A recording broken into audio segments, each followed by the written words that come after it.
Hello, আমি রিয়াসা চলে এসেছি দীঘা ব্লগের পার্ট 3 নিয়ে। তো সন্ধ্যেবেলায় ঘুম থেকে উঠে দুজন মিলে রেডি হয়ে বেরিয়ে পড়েছিলাম দীঘাটাই ঘুরবো বলে। তো প্রথমেই চা খেয়ে নিয়েছিলাম, কারণ স্নান করে এসে যা ঘুমিয়েছিলাম মাথা ধরে নিয়েছিল। তো তারপরেই চলে এসেছিলাম ঢেউসাগরে, পুরোই ফাঁকা ছিল, সিজনের জন্য হয়তো ফাঁকা ছিল। তো বলছিলাম যে ওইগুলো কি আমরা চড়তে পারবো, তখন বললো না না চড়তে পারবি না, তুই তো বুড়িধারী ওই জন্য। তো তারপরেই দেখতে পাচ্ছ মোটামুটি অল্প লোকজন ছিল। তারপরেই বলছিলাম যে তোমরাও সবাই ঘুরে এসো, আর ঠান্ডার সিজন মানেই তো ঘোরার সিজন, তাই না?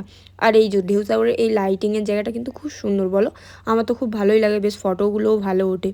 তো তারপরেই হাঁটতে হাঁটতে চলে যাচ্ছিলাম উপরের দিকে ঢেউসাগর থেকে বেরিয়ে যাবো বলে। তারপরে দেখো এগুলো কি সুন্দর না, সবথেকে তো সুন্দর এই ক্যাঁকড়াটা, ক্যাঁকড়ার সেল দিয়ে এই জিনিসটাকে বানানো। তারপর কাউকে বলছিলাম একটু হাই করো, কাকু তো আর হাই করলো না।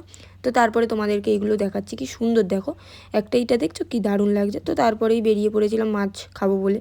তো এতগুলো মাছের মধ্যে আমার কিছুই পছন্দ হয়নি, এই ভেটকি মাছটা ছাড়া। ভেটকি মাছের টেস্টটা ভালো ছিল আর জুসিও ছিল। তোমরা কে কে ভেটকি মাছ খেতে ভালোবাসো আমাকে কমেন্টে জানিও। পরের দিনে কী কী করলাম অন্য একটা পার্টে আসবে। আজকের জন্য এটুকু, টাটা।